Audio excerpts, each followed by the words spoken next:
This is MRN Out Loud on MRN.com, presented by Bloomin' Mondays at Outback Steakhouse. And also brought to you by Hercules Tires. Ride on our strength.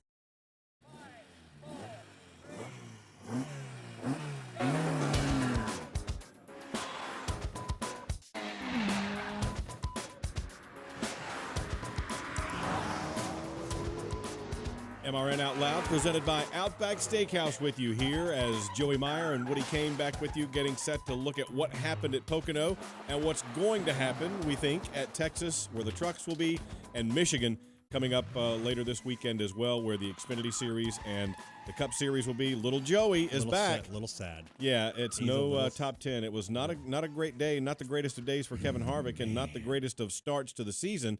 They've been fast a lot, but this time a year ago, I think I saw a stat, he had 5 wins already. Again, I've said it on the show before. Rodney Childers is having a meeting, and when he asks Kevin Harvick, what do you think about your crew's execution? He'll say, I'm all for it. Because he was not happy with those guys again, and that's a couple times this year. And that seems to be a theme, yeah. And that's the thing about it. You know, every race team has a problem. Even if you're winning races, you're always trying to find a way to win the next one. It's a problem, right? We all have problems to fix. Their problem isn't speed. It's being able to start the race and finish the race without somebody messing up. Yeah. And that just that includes the driver as well. Right, yeah. And that's it. Whether it's a speeding penalty, whether it's a bad call with Rodney, whether it's a mechanical failure. They had a couple of issues with a power steering issue this week. Yeah. But it started with the penalty after Childress made an excellent call to get him out in front. I thought that was going to be the move of the race. Exactly right. That 2-tire stop put him in front of Kyle Busch, where passing was a premium, a very limited option to do that.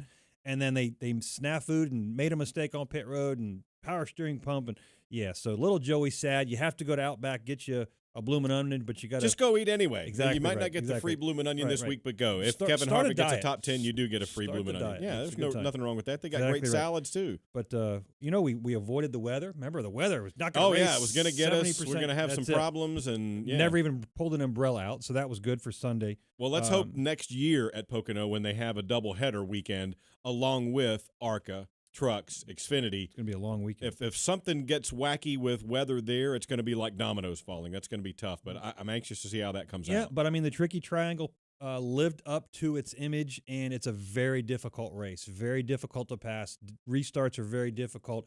It's an endurance race. The only thing we took away from the statistical failure, if you will, is the shifting. Once drivers restarted and got into fourth gear. And that was a lot of people had the misconception that was something NASCAR said, you can't shift. Nope. It was a gear change to save money for the teams, and that meant shifting was obsolete for this particular configuration. Yeah, something we do in a normal street car, we take it for granted, and most of us have automatics, but if you have a shifting car, you don't realize the actual strain that actually puts on the drivetrain. And whenever you have a race car going 180-plus miles an hour, which they were doing through the tunnel turn, that's over crazy. 180 miles an hour. It's a 90-degree turn. You don't realize the stress that you're putting on shifting because they don't lift. They don't let off the gas, go into a gear, get back on the gas. You're pounding them in gears. You're upshifting into third or downshifting. And you don't use a clutch to boot like we do in a street car. Well, in order to do that, you have to add extra cooling equipment, different types of transmissions, and you end up increasing your costs. So and when all that's going on, too, like at road courses, many of the teams, if not most, travel a transmission specialist. Exactly right. Whose job is just to make sure everything is okay with that, with all the shifting for the weekend. And unfortunately, at least once a weekend, somebody missed a shift. And now the motor guy's involved. Right. So we got rid of all that issue. So once the restarts go on, you restart maybe in first or most likely second. You get to fourth gear. It stays in fourth gear for the duration of the run. And that allows you lower mechanical failures, but reduces the opportunity to outshift or outbrake or something somebody. else that the driver can do himself to make a difference. So that's where the racing became a little long. But again, Pocono, it's not surprising that we talk about Pocono being that kind of race because, again, it's one of our largest tracks. It gets overlooked. It's 2.5 miles. Yeah. There's only a couple tracks that are longer. Yeah, and no track has a longer front stretch than Pocono. So I flew this weekend to a little airport, went over an 8. It was only 2,600 feet long. That's 1,000 feet shorter than the front stretch of Pocono. So that's insane. Could you land a plane on the front stretch at Pocono? 1,000% without any problem. With no problem. Without any problem. Plenty wide and all that. It's over 3,500 feet long. Absolutely. All day long. The long pond. Have you ever asked if they'd let you? I'd love to. The long pond straightaway is as long as Lake Norman Air Park, and that's 3,000 feet. So yeah, plenty long enough. It's a uniquely configured, designed. If you want to look into it, Trenton, New Jersey, I believe, Milwaukee, and Indy are the 3 tracks that it's designed after. Yep. But those guys leave turn 1. They're going down a long pond straightaway, staring at a 90-degree wall at 180 miles an hour now with this configuration, and that's unusual. But they got rid of the shifting, so you only had to do a little lift. And, man, we saw a couple of wrecks over there. You had to be loose through there in order to get around the corner in turn 1. A very, very challenging track. Pocono lived up to its reputation. And Kyle Busch, after a whopping, 5 races where he didn't go to victory lane, goes back to victory lane. And, Pocono had been a track that had been troublesome for him over the years. But recently, he's gotten the hang of that place, and he sure did yesterday. Here's what he had to say. I don't know. I felt like when I was here with Dave Rogers the last year or two, I started to click on something, get a little bit better. We finished 3rd, we finished 4th. I think we finished better. And then when I got with Adam, it's just kind of clicked. We've been really, really good here with Adam. So, Adam's obviously a great leader and a great crew chief and does a really good job being able to listen to me and through practice when we talk about what things I need help with and worked on the race car to make myself better in turn 1 or turn 2 or turn 3, he's able to give it to me. And that's what makes a great crew chief. And so I appreciate his leadership and his ability in being able to understand what's in his race car, what springs and shocks and bars and why everything is the way that it is and what it does and how it affects the car in each different corner with different loads and such, and that he can go to work and figure out what things I'm talking about and describing, and that he knows, okay, well, that's going to be this right here, and if I change this, it's going to make us better here. It's not really going to affect over there or whatever it is, So he's just he's pretty good about that. 4th win of the season for Kyle Busch, 55 all-time in the Cup Series, ties him with NASCAR Hall of Famer Rusty Wallace, 9th on the overall list there. He's got it going on. I mean, leading the standings, it's hard to argue with what he's done. Now, there was a lot of social media about him being asked another question about the package and not wanting to go there. We'll talk a little bit more about that later, but and that's definitely something that may come up in the soapbox roundtable. You name whatever you want to call the discussion, but definitely Joe Gibbs Racing is on fire. Let's just say it: 9 wins in 14 races. That's large. Well, that's what I was getting ready to say. Take out Chase Elliott's win at a restrictor plate race, and Team Penske and Joe Gibbs have won every other race dating back to Phoenix of last year. And that's pretty amazing when 2 organizations are beating the other organizations that we're excluding. Stewart-Haas Racing, fast cars, have not won a race. Hendrick Motorsports, excluding the restrictor plate race, fast race cars. They're getting faster. But we also see the likes, we didn't talk about it last week much, but the cars like the 32 team, cars like the front row team, we're seeing these cars run much better. The JTG cars. JTG cars running in the top 15. And we're seeing that now. The pressure is on for, in other words, if they're running 15th, that means somebody else can't. And they're getting better and better and pushing them out.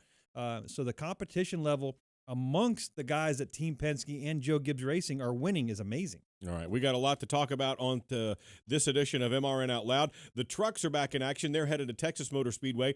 Austin Hill's going to join us. He's with the defending championship team and the winner at Daytona earlier this season to tell us what we can expect when we head to the Lone Star State. And the Xfinity Series and the Cup Series head to Michigan International Speedway. We'll talk about all that as well. Stay with us here on Out Loud.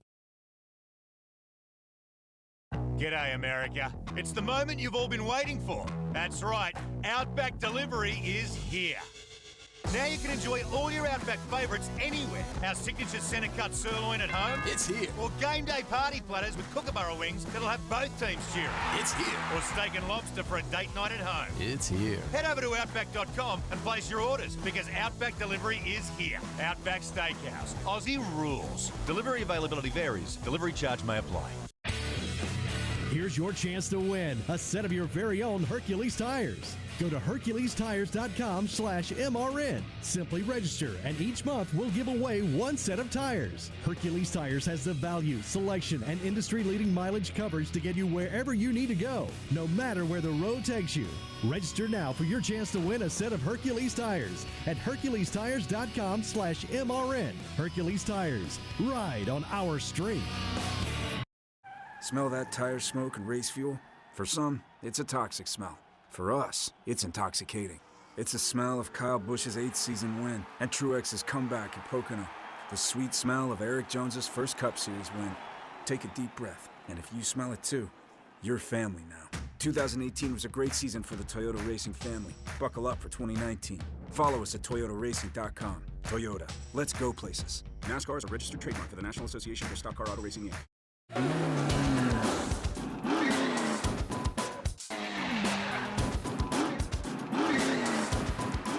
Back on MRN Out Loud, Woody Kane and Joey Meyer along with you, and joined in the studio now by Austin Hill, driver for Hattori Racing Enterprises and the winner at Daytona earlier this season, the defending championship team. Austin, welcome to the program. Good to have you. Yeah, thanks for having me. This first time on. I think this is only the second time in this place, so I was kind of peeping around and looking at everything. It's a pretty cool place. Yeah, don't overlook the coffee and soft drinks back there in the break room too. We need to get you some of those.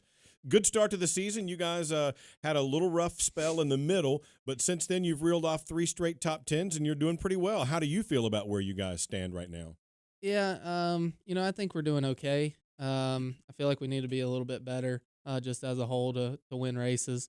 Charlotte, I was actually lucky enough to finish where we did. We finished 6th. I struggled at that place. You're not alone. that was the only second time at that racetrack, and I couldn't wrap my head around it. Tried running up against the fence, which I don't have a whole lot of background running up against the wall and stuff, so that's kind of new to me trying to do that. And my truck just it wouldn't work, where I wanted it to, and I felt like I was kind of giving up a little bit there, but. Scott, man, he's good at what he does, and he makes the right calls. Scott Zippadelli, your crew chief. Scott Zippadelli, and he makes the right calls when it matters. And we were able to come in, and I think we put on some scuffs, and we're able to come back up through there and charge through there. I didn't think we really had a shot at a top 10, and then we made it happen. So there's some positives to take away from the last few races, and like you said, we started a little bumpy there for a little while. So you win Daytona and then have a top 10 in Atlanta, and then that little stretch right after that. Yeah. Martinsville, we were a little off. We still had about an 8th place truck and kind of got booted out of the way there. That's Martinsville, so you just kind of take it with a grain of salt. But, and then we went to Las Vegas and Texas, and, man, I thought we had a really good truck there at both of those racetracks. We were running 3rd at both tracks before we started having overheating issues in the engine. So, I felt like if we had those 2 races back, I think we would have probably finished, I definitely felt like we could have finished in the top 10 with no wreck or anything like that, and no issues on pit road. But I thought we could have ran top 5 easily. Not saying we could have beat Kyle Busch or anything, but I think that's we could have. That's been a challenge for everybody at all levels this year. I think we could have ran a solid top 5, and, we probably would be looking at it as Martinsville really being the only bad race for us this year. So there's definitely a lot of positive, but, there's stuff that we've been looking at where we're just that little bit off. We're a 5th to 6th, 7th, 8th place truck. So we got to kind of turn the corner on that and just, make that extra 1 or 2 adjustments to be that little bit better throughout the race. Austin, you started out in 2019 coming over to a championship series team. They'd won the championship in 2018. You step in, first win out of the truck, man, you're going to win Daytona. That's an awesome feeling. But we're only 8 races in. Here we are in the first part of June already. But there's a relationship building process that everybody goes through, whether it's your 5th year, 10th year, now it's your first year working with Scott Zippadelli, the Mike Griechies, your spotter, your crew. We were talking off camera. People don't realize how much time you spend at the shop. And I'm going to ask, how much time do you spend trying to build that relationship? And you have to clock in and clock out. Man, I spend time at the shop every single day. I'm there Monday through Friday unless something comes up or I have something going on. They're really my first priority is to be in the race shop. Because I want to show the guys that I want it just as bad as they do. They're there from 7 o'clock in the morning, and man, there's been times I've left at 4 or 5 o'clock and they're still digging, and it doesn't look like they're going to slow down anytime soon. So, man, they're just all in, and it's actually been a pretty easy transition. I've known Mike Griechi when I raced K&N. He was a really big competitor for us, and he was the team that we were racing against the majority of the time in K&N. So I got to know him pretty well, and Late last year we got to talking a little bit, and so when I moved over, the transition was pretty easy just because I knew Mike Gricci. Scott Zipadelli, I didn't really know anything about him very much, and so we've kind of except that he had just won a Oh championship. yeah. I knew he was good at what he did. That's for sure. So, it took a little bit. Starting off with a win obviously smooths things over a lot easier. Yeah. But when we got to the 1.5 miles and trying to diagnose the truck a little bit, and him understanding kind of my lingo versus Brett's. Every driver's gonna talk a little differently. They're going to explain the truck a little differently on what they're feeling versus another driver. So we're steady just trying to get that kind of lingo and communication down pat. And I feel like it's getting better each and every week. And like I said, we're going to Texas this weekend. We've already ran there once. So that's going to be nice going back to a track that we ran earlier in the season. Yeah, we didn't get to run the full race, but I felt like we had a really good package that we could work on and improve. And I think we're going to have a really good truck when we go there. I realize, as Joey said, that Daytona is a different beast altogether. But you go there as the championship team and you win Daytona. Were you at that point thinking, wow, this is going to be great? Yeah. Right after that race, me and my dad, sat down and talked a little bit. And I was like, man, I know it's just Daytona. Everybody says, man, anyone can win Daytona, blah, blah, blah. But just something about that truck at Daytona I've never felt before in any other truck I've ever sat in or drove. Just the way it drove. It wasn't real darty or anything. A lot of teams they're trying to make a lot of speed. So when you're trying to make a lot of speed at a place like Daytona and trim everything out, and you're running wide open and drafting, there's a lot of times the trucks will be a little darty in the steering wheel and they'll kind of move around a lot. Man, our truck didn't move at all. It was sealed to the racetrack. It didn't move. It didn't dart. And I saw trucks, throughout the race where they're just moving all over the place. And I was like, man, our truck's handling good for sure. And we have speed. So if we can get up in the lead, I feel like I can put this thing anywhere I want to and protect it. And then when we got to Atlanta, first lap on the racetrack, I didn't do anything different than what I've done in the past. And we were like second or third on the board. It's just got a lot of raw speed. And I was like, man, this is going to be a fun year, You know who says Daytona is easy to win? Anybody can win it. Who? People that haven't won it. Yeah. That's true. Everybody that wins it says, I won Daytona. Right. Yeah. Not anybody can win it. Yeah. The people that say that haven't won it. No. Yeah. That's true. Exactly yeah, it really right. is. Yeah. One of the things in the off season we talked about building relationships, but now the season in the truck race we've talked about it is so difficult to get going. You had some time off. How have you enjoyed this time off? Because now you're going to go through a 3 or 4 week stretch where it's weekend racing. Yeah. I know the guys in the shop, they kind of like it because they can get caught up. But as a driver, you hate it. Yeah. If it was up to me, I would race every single weekend.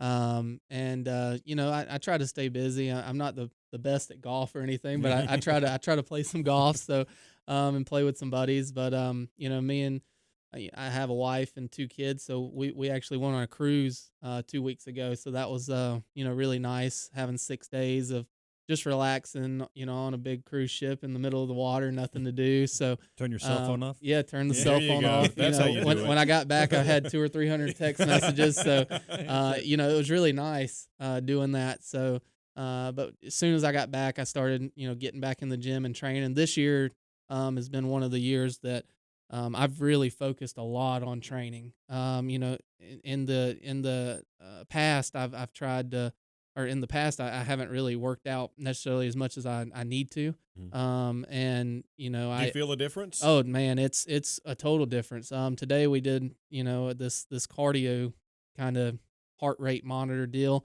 And man, I ran further than I've ever ran in my entire life. So it's been so nice. I feel so much better.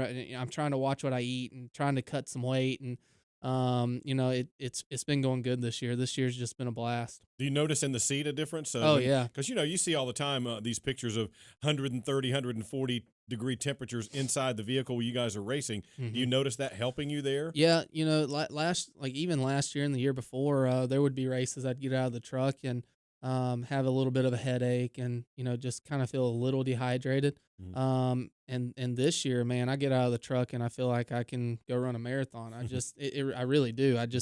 I feel like I have so much energy this year, and really, I never realized that, if you can stay committed and work out 4 days or 5 days a week, and, you're drinking a lot of water, and you're watching what you eat, and you're eating a lot of greens and a lot of, grilled food, how much that actually helps, because in the past I'd eat fried food and not really care, because that's what you like, So, I've really, really tried to watch what I intake in my body, and I just try to work every morning, get up every morning and go work out in the gym and hit it hard for about 2 hours and then go over to the race shop. There you go. That's a good way to make it happen. Got to take a quick time out here on MRN Out Loud. Austin Hill is with us from Hattori Racing Enterprises, the winner at Daytona this year. They're heading to Texas this weekend. We'll talk a little more about that next. G'day, America. It's the moment you've all been waiting for. That's right, Outback Delivery is here. Now you can enjoy all your Outback favourites anywhere. Our signature centre-cut sirloin at home. It's here. Or game day party platters with kookaburra wings that'll have both teams cheering. It's here. Or steak and lobster for a date night at home. It's here. Head over to Outback.com and place your orders, because Outback Delivery is here. Outback Steakhouse. Aussie rules. Delivery availability varies. Delivery charge may apply. NASCAR Coast to Coast on MRN.com and Motor Racing Network's Facebook. Join me, Kyle Rickey, and Hannah Newhouse as we talk with the next generation of NASCAR stars and established local and regional racers each Wednesday at 1 Eastern Time. Or subscribe, download, and listen on your favorite podcast provider. NASCAR Coast to Coast. Grassroots NASCAR racing from the Motor Racing Network. Hi, this is Mike Backley. Join me and the rest of the MRN crew every Tuesday night for NASCAR Live. We'll get you up to date with the latest news stories and ready for the upcoming race weekend. So many crazy things happen there. It's one of those races where anything can happen, especially at the end. Hear exclusive interviews, expert analysis, and much more. Yeah, boys, how about that? Oh, yeah! Great job! It's NASCAR Live this Tuesday night at 7 Eastern on the Motor Racing Network.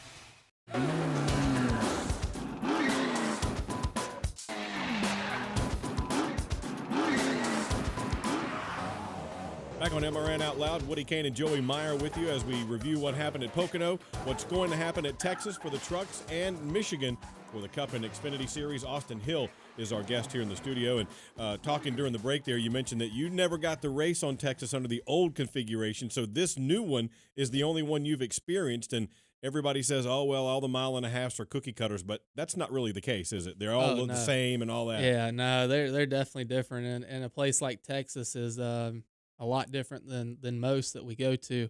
3 and 4 is kind of cut and dry. You're wide open. If you're not wide open, your truck's pretty far off. So 3 and 4, you're pretty wide open the whole race, unless you're really tucked up under somebody and get an arrow push, then you might lift. 1 and 2 is, man, it can be a nightmare. You really got to lift at a certain point. You want to lift kind of early and then feed the gas as early as possible, because since you're not lifting in 3 and 4, the earlier you pick up the gas in 1 and 2 and carry that momentum all the way down the back straightaway, all the way through 3 and 4, all the way through the front stretch back to turn 1, dictates your lap time and how fast you're going. So that's something that I've really tried to work on at that place, is not overdriving the corner. And that corner's so easy to overdrive. It's so wide on entry. You can enter 4 wide, 5 wide if you want to, it feels like, because it's just so wide on entry. And it's really flat. So you feel like you can drive in really deep, but really if you back it off 2 or 3, truck lengths sooner and then feed the gas that much sooner, it just creates lap time, and you keep your momentum up a lot better. I love the track. Ever since I've been there, we've had speed there. Last year with Young's, we finished 5th last year in the second race. And like I said, earlier, that I felt like we were really fast this year. We were running 3rd before we overheated. So I'm more than excited to get there. I feel like it's a track that we really run well at, and that I kind of comprehend. And I'm excited for it. One of the things you mentioned about your Daytona truck was how differently it drove from your previous trucks and how stable it was. And you went to Atlanta and run really well. Now when you go to Texas, do you find yourself running very similar setups as the previous driver with those guys, or are you guys going down your direction, or how does that mesh work? Yeah, so we've been trying some different setups. It's when you win early in the season like we did, winning the very first race out of the gate, you can try stuff. Mm-hmm. So me and Scott and a few other guys in the shop, we sat down and talked, and we were like, hey, do we want to stay with the setups that we ran last year, and just kind of see where it goes and see how Austin likes the setups and see how fast we are, or do we want to experiment a little bit and try stuff? So we've done a little bit of experimenting this year. Not at all the racetracks it's kind of worked, and we've always had a backup plan. But for the most part, we're kind of coming with the same similar setup that they had last year with a few little minor tweaks. But like I said, we're also trying some little things, nothing big, but we're trying some little things here and there that hopefully at the end of the season, will help us when we get to the final playoffs. Yep. I'll ask you the same question we ask a lot of the guys from the Truck and Xfinity series who come in here, and I suspect your answer will be similar. But are you one of the guys who relishes the opportunity to race against a guy like a Kyle Busch, or do you want him to stay away and let you guys have all your glory? I wish he ran all 23 races, 24 races with us. I think it's great for us drivers trying to come up through the ranks. Somebody that is as good as he is at what he does.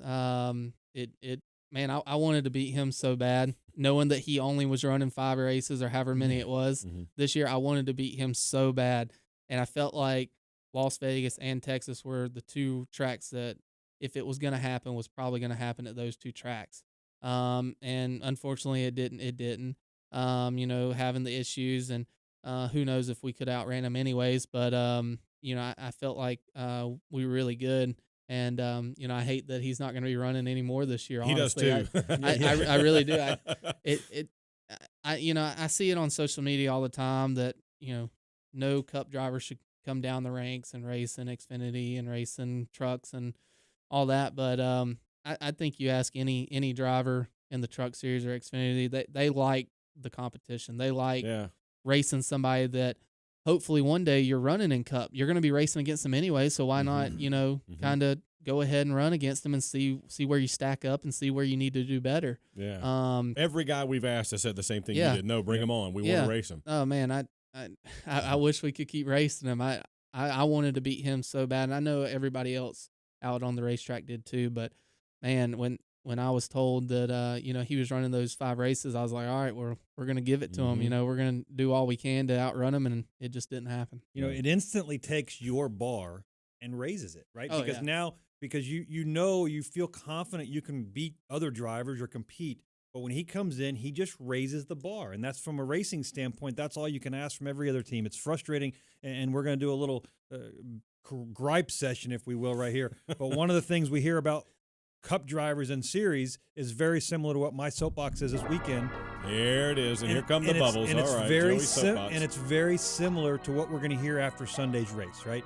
Sunday's race, everybody's going to clamor about, instead of complaining that Kyle Busch won a Xfinity race or a truck race, we're going to clamor this weekend about how bad the Pocono race was. And that's frustrating to me because not every single event can we watch on TV, football, hockey, baseball, boxing. I mean, how many years did we see Mike Tyson on pay-per-view knock the guy out in 20 seconds? Right, after you've paid, $100 or whatever for the pay-per-view. It's a 15-round fight. I got to watch 20 seconds, and people I got to watch 20 seconds. Pocono offers a unique opportunity. It's a unique racetrack. So that therefore means the race itself is unique. We've had really good experiences with this configuration of racing, with the big spoiler, the tapered spacers, so forth. But remember the Xfinity, when they tried this on the Xfinity last year, that series there, after the All-Star race, and everyone went, we got to do this all the time. Right. And it didn't work out so well for the Xfinity cars. It's just a matter of sometimes when you have a new configuration or a old configuration, the racetrack is still, we talked about it 100 times on the show, every racetrack has a personality. You just got done talking about the new Texas with the flatter 1 and 2 relative to the old Texas, which was a standard 1.5 miles. It now has a new personality. It doesn't matter whether the trucks go there, the Xfinity goes there, the Cup cars go there. Pocono's the same way. The trucks are going to go in a couple of weeks back to Pocono with the Cup cars and put on a very similar show that we saw on Sunday. It's what that track offers. Nobody's forcing you to watch this stuff. If you're going to watch it, just accept the fact that it's Pocono. This is a unique racetrack that was built a long time ago in heritage of 3 different racetracks, which is really cool. Yeah. It's a great environment to go to visit personally. It's a great infield experience. They got one of the best ever dog parks you've ever seen at a racetrack, called Dog Park. Really? Wow, how creative. Exactly, called Dog Park, but it's beautiful. The playground for the children. I drove into the racetrack with Paul Menard this weekend, and we talked about how great the playgrounds were. It's a unique opportunity. Where else can you go see a 3,500 foot straightaway, a 3,000 foot long pond straightaway, 3 different corners? Yeah. It's just unique. Don't talk about how bad the racing is. Go in there expecting that's the way that track races. It's that simple. We're not surprised at the type of racing we saw at Pocono. Yeah. Just accept it. Again, the cream rose to the top. We saw Gibbs' car win again. Who finished second, by the way? Oh, a Penske car. So, again, it doesn't matter what kind of track we're at. We're going to see the similar results from these race teams until the other teams pick up their effort. And figure it out. And we knew going into the season somebody or a few somebodies would figure it out and be the rabbit. That happens every year in every series. Yes. Speaking of that, Kyle Busch did win the race, and he was asked again about the package. So let's hear what he had to say. I just go, man. I just do what I'm supposed to do. I try to drive as hard as I can, as fast as I can. If there's a car in front of me, I try to pass him. Whichever way I can do that, I try to do it. And if I can't do it, there's days that I'd get ultimately frustrated because I don't feel like my true talents can show on the racetrack because I'm too limited by the air of everything that's kind of going around me, that I can't do anything. As a race car driver, when you can't do anything and you can't showcase what your abilities are and how good you should be or you feel like you are, then there's certainly some tense moments and some high frustrations. And today it was going to be that day. Early on in the race, we couldn't really pass, but then there towards the end, I don't know how Boyer got by me. He got a good run off of turn 1, I guess, and got in front of me. But then a couple laps later, I was able to get back by, luckily. So I don't know. There you go, Kyle Busch, and that brings me to what I wanted to say about this whole situation. A lot of people have described when he doesn't like the package and says so, and he's been that way from the beginning of the year. It's not like he's been, I like it one week, I don't like it the next week, but he's got 4 wins. 13 top 10 finishes out of 14 races, 8 top 5s. If anybody, in leading the points, if anybody has standing to say what they really think about this package, good or bad, it's that guy. He's the one who's been racing it and winning with it. You know, you can say it's sour grapes, but he's winning. Yep. That's the difference to me. If another driver, i.e. the most popular driver in the garage that won most popular driver, or a past 15-time most popular driver said the exact same thing, people would have more credibility. They would give it more credibility. Unfortunately, because of who's saying that, with the race winner 4 times this year, it's sour grapes, which makes no sense because just like you said, he won the race. Right. It's not like he's saying that from a 35th place finish or something. No. Right. He won. No, and it is frustration when, you drive around a racetrack, you're essentially wide open, minimal braking, mostly in turn 1. We use a little brakes. But you're driving around wide open. You're just like you said, he's not able to showcase his talents. But most of the time when we hear people complaining about the new configuration are the guys that aren't winning. But he's winning the race. It's simple as that. He does have credibility in saying it because we all see it. We all get frustrated with this configuration of race car because it does take away a little bit of what the driver's allowed to do. And Austin, I think a lot of the way the Cup Series is now is similar to trucks in that it's much more momentum-based, isn't it? Oh, yeah. Yeah, for sure. I don't know where I heard it at, but I heard Kyle Busch say something about the Cup cars drove a lot like the trucks.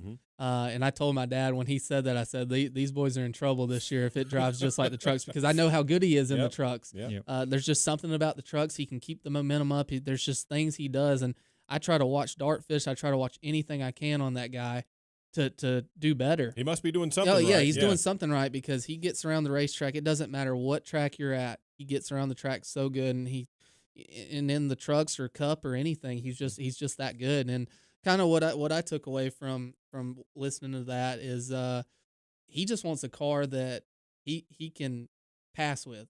Can make a difference himself. Yeah, he can make a difference with, because I've seen it time and time again this year, and not knocking the package at all, but I've seen time and time again where there's a guy that's a lot faster than the guy that's in front of him. and he just can't go nowhere. He's stuck. And you heard Kyle say that he says he gets stuck, and you heard radio in Charlotte of him saying that he can't do nothing. Well, what that means is he's stuck. He can't make passes. He's getting arrow tied. He just wants to have a package where when he comes up on a guy and he's that much faster than them, he can move around the racetrack and get out of the wake a little bit and make ground. And he's obviously not seeing that this year. Yeah, absolutely. I think to me the big difference is this was designed, this package, to help at 1.5 mile tracks, because that was where the racing was viewed as the least competitive or the least compelling, and it has. Look at what happened at Kansas and Charlotte, for example. Now, granted, Kansas was a night race. Charlotte finished under the lights as well. Maybe it's that it likes those cooler temperatures or the night racing or whatever. But to me, it's made a significant difference on the 1.5 miles, which is what the point was. Yep. Yeah. Yep. Now, let's do something a little different now. We haven't done this before, but we've got a movie trailer to show you guys this week. And don't worry, it's not a rom-com or anything like that. Ford versus Ferrari. It's got Christian Bale, Matt Damon in this thing, and it's pretty cool. Take a look.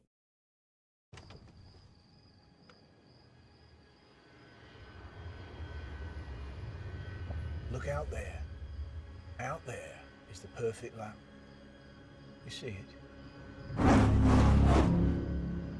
I think so. Most people can't. Carroll Shelby. Maybe. Lee Iacocca, Ford Motor. Suppose Henry Ford II wanted to build the greatest race car the world's ever seen, to win the 24 Hours of Le Mans. What's it take? Well, it takes something money can't buy. Money can buy speed. What in about speed? You need a pure racer behind the wheel of your car. That's Ken Miles. I don't trust him an inch. We heard he's difficult. No, Ken's a puppy dog.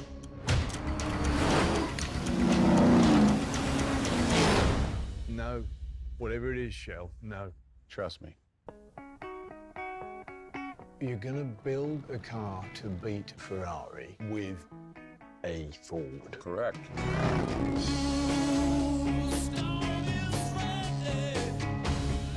And how long did you tell them that you needed? 200-300 years? 90 days.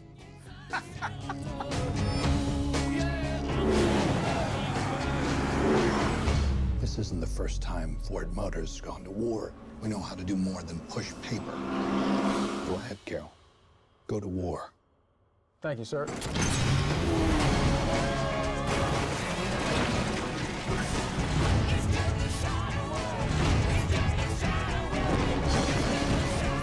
Do you think you can beat Ferrari? I can try. We're lighter, we're faster. When that don't work, we're nastier. We're gonna make history. You ready? I was born ready, Mr. Shelby. Hit it.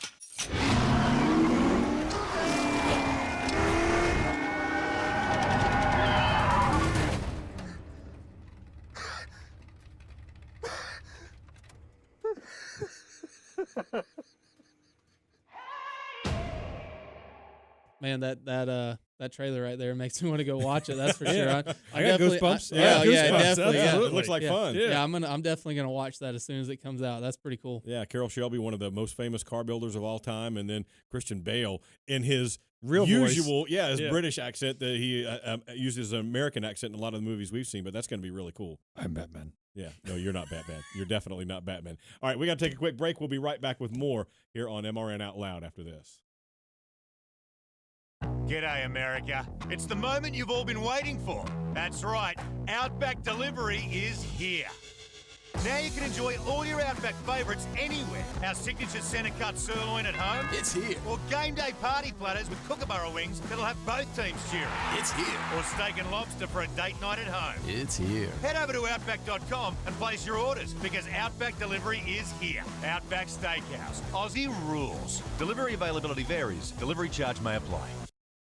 Hey guys, it's Dylan Welch. He's Tyler Burnett. We're the co-hosts of the Rip the Fence podcast. If you like traditional non-wing dirt track racing, we've got the podcast for you. Shane Meal trying to drive away. I can't do everything, but I could do anything and everything I wanted before I got injured. So Just like many of the great podcasts going, we invite racers in to talk, and they tell us their life story. And it's how I feel that matters. It's the Rip the Fence podcast, available on MRN.com and your favorite podcast app.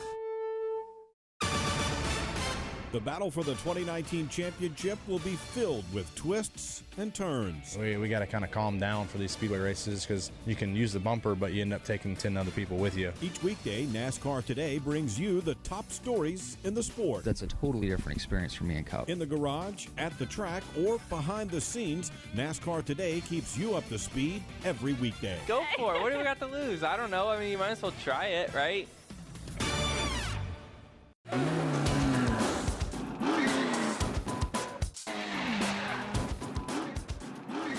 MRN Out Loud, presented by Outback Steakhouse. Woody Kane, Joey Meyer, and Austin Hill with us in the Gander Outdoors Truck Series, the winner at Daytona.